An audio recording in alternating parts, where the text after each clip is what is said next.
નમસ્કાર વિદ્યાર્થી મિત્રો.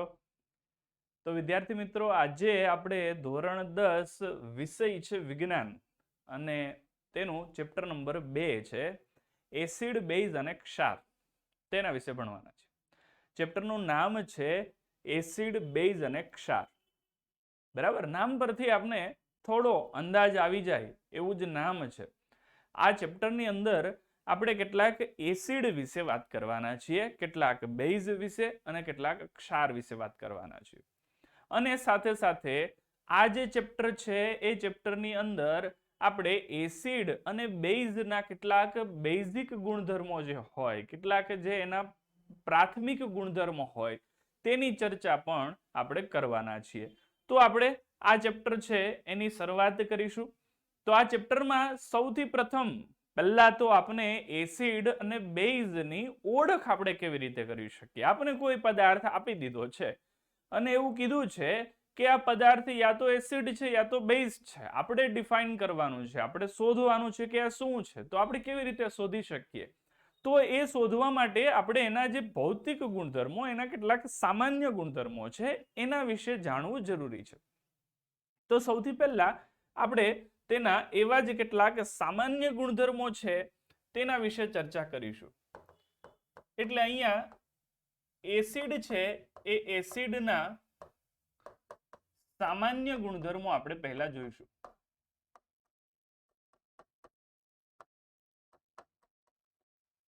એસિડના સામાન્ય ગુણધર્મો તો કયા કહેવાશે? એસિડના સામાન્ય ગુણધર્મો. તો સૌથી બેઝિક, સૌથી સામાન્ય બાબત છે એ આ સામાન્ય ગુણધર્મની એ છે કે દરેકે દરેક એસિડ છે એ સ્વાદે ખાટા હોય છે. બરાબર, એસિડ સ્વાદે કેવા છે? ખાટા છે. તો આ એનો પહેલો ગુણધર્મ છે, એસિડ સ્વાદે ખાટા હોય છે. બરાબર, તો આ ગુણધર્મ પરથી આપણે એકદમ સરળતાથી સમજી શકીએ છીએ કે કોઈ પણ એસિડ છે એને આપણે ટેસ્ટ કરીને, એનો સ્વાદ ચાખીને આપણે નક્કી કરી શકીએ કે એસિડ છે કે બેઝ છે. પણ વિદ્યાર્થી મિત્રો, આપણે અહીંયા એ વસ્તુ યાદ રાખવાની છે કે તમામ એસિડ છે તેને આપણે ટેસ્ટ કરી શકતા નથી, ચાખી શકતા નથી. કારણ કે ઘણા એસિડ એવા પણ છે જે આપણા શરીર ઉપર ઘણી બધી હાનિકારક અસર કરતા હોય છે. બરાબર, અહીંયા તો એવા એસિડની વાત થાય છે, ખાટા એસિડ, કે જે આપણે ખાટા ફળોમાંથી મળતા હોય છે, જે એસિડ ખાદ્ય છે અને નિર્બળ છે. જે પ્રબળ એસિડ છે એ પ્રબળ એસિડને આપણે શું કરી શકતા નથી? તો કે ખોરાકમાં ઉપયોગમાં લઈ શકતા નથી અને એવા આપણા સ્વાસ્થ્ય માટે હાનિકારક હોય છે. એટલે આપણે ફક્ત આ એક જ ઓપ્શન નથી એસિડ છે એને ઓળખવાનો. બરાબર, આ ફક્ત એક ઓપ્શન નથી, આપણે બીજા ઓપ્શન પર પણ ચર્ચા કરવી પડશે.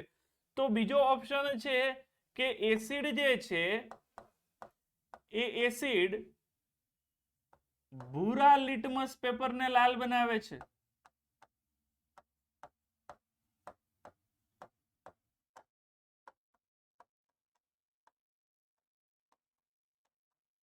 આ બીજો ગુણધર્મ થઈ ગયો. બરાબર, એસિડ જે છે એ ભૂરા લિટમસ પેપરને શું કરે છે? લાલ બનાવે છે. હવે આ તમામે તમામ એસિડ માટે કામ લઈ શકીએ આપણે. બરાબર, અહીંયા તો હવે ખાટા ફળની વાત થાય ફક્ત. અહીંયા ફક્ત શું થશે? ખાટા જે ફળો છે એની વાત થશે, એટલે કે બધા ખાટા પદાર્થો. બરાબર, જેમાં આપણે કદાચ લીંબુ લઈ શકીએ છીએ, એટલે લીંબુમાંથી આપણે જે મળે છે, ટામેટામાંથી મળે છે. બરાબર, વિનેગર જે છે એ વિનેગર છે, આ વગેરે. આ દરેકે દરેક પદાર્થો છે એ આપણા એસિડ છે એવું આપણે કહી શકીએ. બરાબર, પરંતુ એસિડ ભૂરા લિટમસ પેપરને લાલ બનાવે તો આના ઉપર પણ આપણે લિટમસ પેપરની કસોટી તો કરી જ શકીએ. બરાબર, આજે છે લીંબુ, ટામેટા કે પછી વિનેગર જેવી વસ્તુ છે એના ઉપર તમે લિટમસ પેપરની કસોટી કરી શકો છો. દરેકે દરેક ભૂરા લિટમસ પેપરને લાલ તો બનાવશે. તો આનાથી આપણે સમજી શકીએ છીએ કે એસિડ છે તે સ્વાદે ખાટા તો છે જ, સાથે સાથે એ ભૂરા લિટમસ પેપરને લાલ બનાવવાનું કામ પણ કરે છે. તો આ એક બીજો એનો ગુણધર્મ થઈ ગયો, આ પણ એક એનો સામાન્ય ગુણધર્મ છે. ત્યાર પછી એસિડ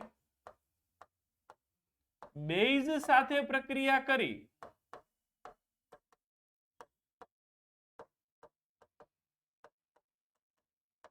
દ્રાવણને તટસ્થ બનાવે છે. બરાબર, જે એસિડ છે એ શું કરે છે? બેઝ સાથે પ્રક્રિયા કરે છે. એટલે એસિડ અને બેઝ બંને ભેગા થઈ અને દ્રાવણ કેવું બની જાય છે? તટસ્થ બની જાય છે. એટલે અહીંયા હવે જો એસિડ અને બેઝને ભેગા કરી દેશું તો જે નવું બનશે એમાં એસિડિકતાનો કે પછી બેઝિકતાનો કોઈ જ ગુણધર્મ તમને જોવા મળશે નહીં. એ દ્રાવણ તમારું કેવું બની ગયું હશે? તટસ્થ બની ગયું હશે. દ્રાવણ બની જશે તમારું તટસ્થ. તો આવું તટસ્થ બની જાય છે જ્યારે એસિડ ને બેઝ બંનેને એક સાથે ભેગા કરવામાં આવે છે ત્યારે. ત્યાર પછી એસિડ તેના જલીય દ્રાવણમાં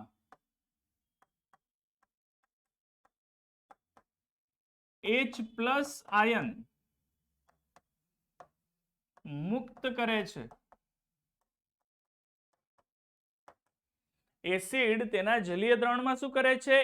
H+ આયન મુક્ત કરે. એટલે એસિડને જો તેનું જલીય દ્રાવણ બનાવી દેવામાં આવે તો તેમાંથી H+ આયન છૂટો પડશે. તો આ એવા ગુણધર્મો છે કે જેના પરથી આપણે એકદમ સરળતાથી સમજી શકીએ કે આપેલ પદાર્થ એસિડ છે કે પછી નથી. બરાબર, તો બહુ જ સરળ છે. મેં કીધું એમ સૌથી પહેલું તો એસિડ સ્વાદે કેવા છે? ખાટા છે.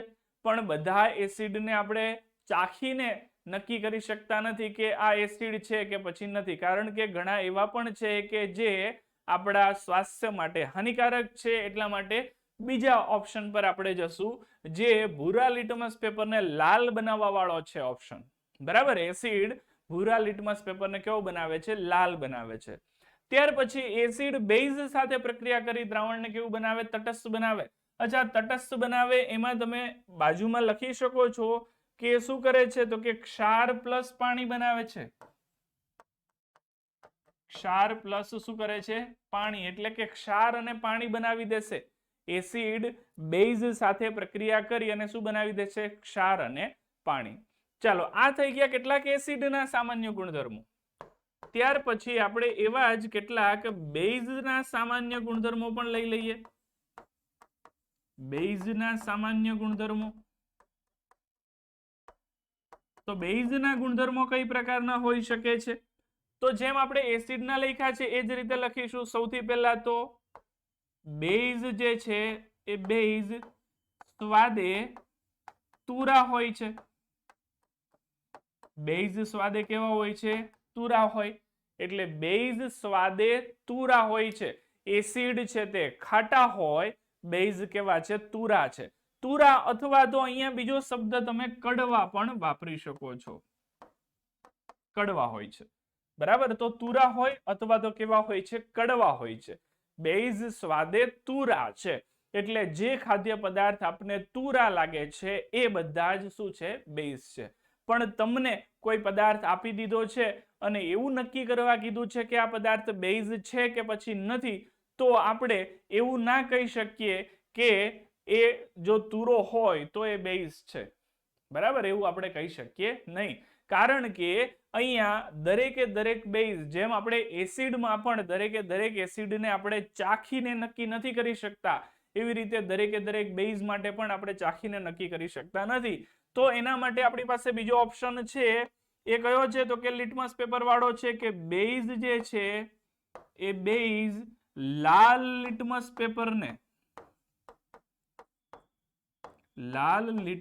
પેપરને ભૂરું બનાવે છે.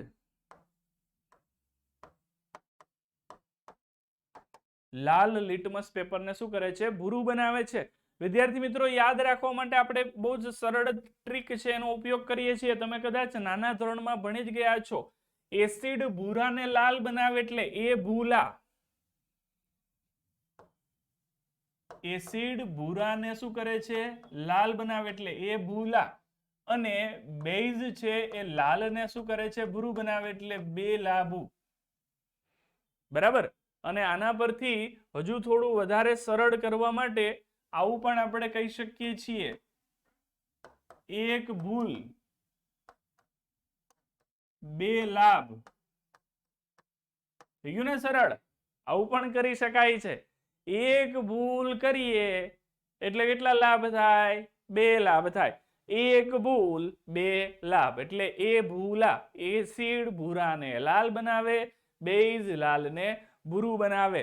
તો આના પરથી આપણે યાદ રાખી શકીએ છીએ કે લિટમસ પેપર, કયા લિટમસ પેપર પર એસિડ કેવી અસર કરે છે અને બેઝ કેવી અસર કરે છે. બરાબર. તો આ એનો બીજો ગુણધર્મ થઈ ગયો. બેઝ લાલ લિટમસ પેપરને શું કરે છે? ભૂરું બનાવે. અને ત્રીજો ગુણધર્મ છે એનો એ કયો છે? તો કે એસિડ જે છે એ એસિડ અને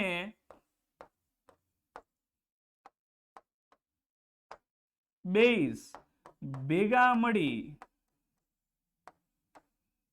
ક્ષાર અને પાણી બનાવે છે. એસિડ અને બેઝ ભેગા મળી અને શું કરે છે? ક્ષાર અને પાણી બનાવે છે. જે પ્રક્રિયા પણ શું કહેવાય છે? તટસ્થીકરણ પ્રક્રિયા કહેવાય છે. તટસ્થીકરણ. બરાબર. ઉપર પણ આપણે એ વાત ભણી જ ગયા છીએ ને અહીંયા તટસ્થ. બરાબર. એસિડ અને બેઝ બંને ભેગા થઈ અને દ્રાવણ તટસ્થ બને છે, એટલે કે ક્ષાર અને પાણી બને છે. તટસ્થીકરણની પ્રક્રિયા થાય છે. તો આ ગુણધર્મ બેઝમાં પણ લાગુ પડે છે. તો આપણે એસિડના સામાન્ય ગુણધર્મો, બેઝના સામાન્ય ગુણધર્મો, બંનેના સામાન્ય ગુણધર્મો છે એના વિશે ભણી ગયા છીએ. બરાબર. બંનેના સામાન્ય ગુણધર્મો. આ સિવાય કેટલાક સૂચક છે, એની મદદથી પણ આપણે એસિડ અને બેઝની પરખ કરી શકીએ છીએ. કેટલાક સૂચકની મદદથી. તો આપણે આગળ જઈએ તો વધારે સમજ પડશે સારી રીતે આપને. તો સૂચક વિશે માહિતી અહીં આપણે લેવાની છે. સૂચક વિશેની માહિતી. સૂચક કોને કહેવાય અને એ કઈ રીતે કામ આપે છે? બરાબર. તો એસિડ અને બેઝ, એસિડ અને બેઝ જે છે એની ઓળખ માટે વપરાતા જે પદાર્થો છે તેને સૂચક કહેવામાં આવે છે. એસિડ અને બેઝની ઓળખ માટે વપરાતા પદાર્થોને સૂચક કહેવાય છે. હવે આવા જે સૂચક છે તે આપણી પાસે બે પ્રકારના હોઈ શકે. બરાબર. બે પ્રકારના સૂચક હોઈ શકે. કેટલાક સૂચક એવા હશે જે કુદરતી હશે, એટલે આપણે કુદરતમાંથી સીધા મળ્યા હશે. અને કેટલાક એવા હશે કે જે આપણે કૃત્રિમ રીતે બનાવ્યા હશે. એટલે સૂચક છે તે બે પ્રકારના છે.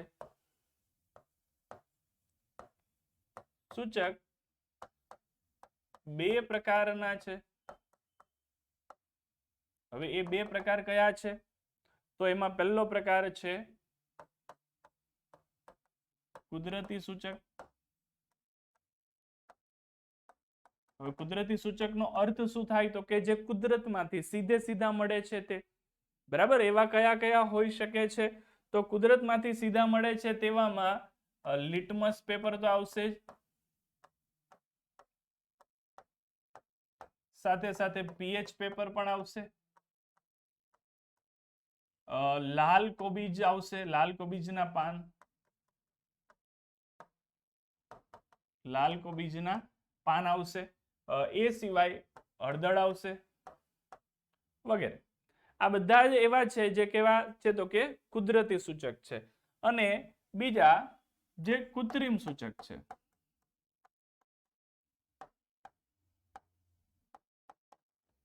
કૃત્રિમ સૂચક. તો કૃત્રિમ સૂચક કયા હોઈ શકે છે? તો કૃત્રિમ સૂચક છે એ બે છે. એક મિથાઇલ ઓરેન્જ છે અને બીજું છે ફિનોલ્ફથેલિન.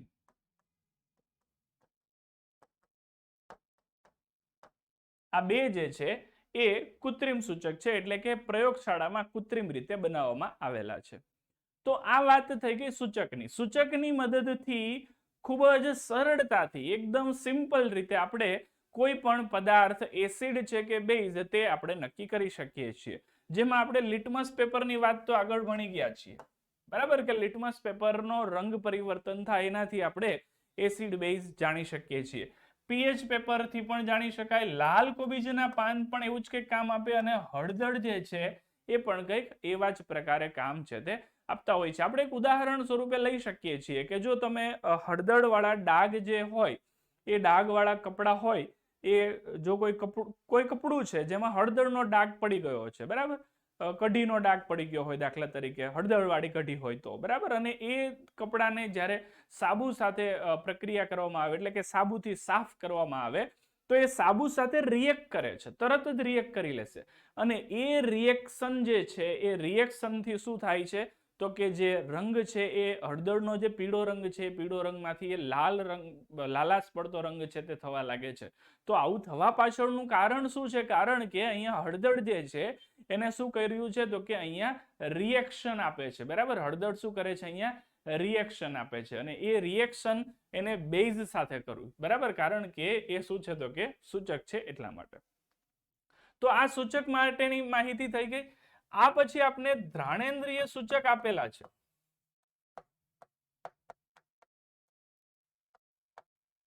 ઘ્રાણેન્દ્રિય સૂચક. તો આ ઘ્રાણેન્દ્રિય સૂચક કેવા હોય? તો અહીંયા એવા સૂચકની વાત કરવામાં આવે છે. ઘ્રાણેન્દ્રિય સૂચક એટલે એવા સૂચકની વાત કરવામાં આવે છે કે જે સૂંઘવાથી એ જે છે એ ખબર પડશે કે આ એસિડ છે કે બેઝ છે. એટલે એવા સૂચકો કે જેઓ એસિડની હાજરીમાં પોતાની વાસ બદલે છે અથવા તો બેઝની હાજરીમાં પોતાની વાસ બદલે છે, તેવા સૂચકોને ઘ્રાણેન્દ્રિય સૂચકો કહેવામાં આવે છે. જે પદાર્થો એસિડ કે બેઝ ની હાજરીમાં વાસ બદલે છે તેવા પદાર્થોને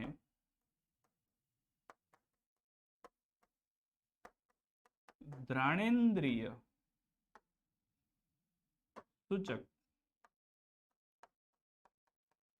કહેવાય છે. જે એસિડ કે પછી બેઝની હાજરીમાં શું કરે છે? વાસ બદલી નાખે છે. એવા સૂચકને ઘ્રાણેન્દ્રિય સૂચક કહેવામાં આવે છે. અહીંયા આપણી પાસે ઘ્રાણેન્દ્રિય સૂચકના કેટલાક ઉદાહરણ પણ છે, બરાબર. કયા કયા ઉદાહરણ છે? તો ઘ્રાણેન્દ્રિય સૂચક છે એમાં વેનીલા અર્ક આવશે, એટલે જે વેનીલાનો એસેન્સ હોય તેને વેનીલા અર્ક કહેવાય. વેનીલા અર્ક છે. એ સિવાય ડુંગળી છે, ડુંગળી કે લવિંગનું તેલ.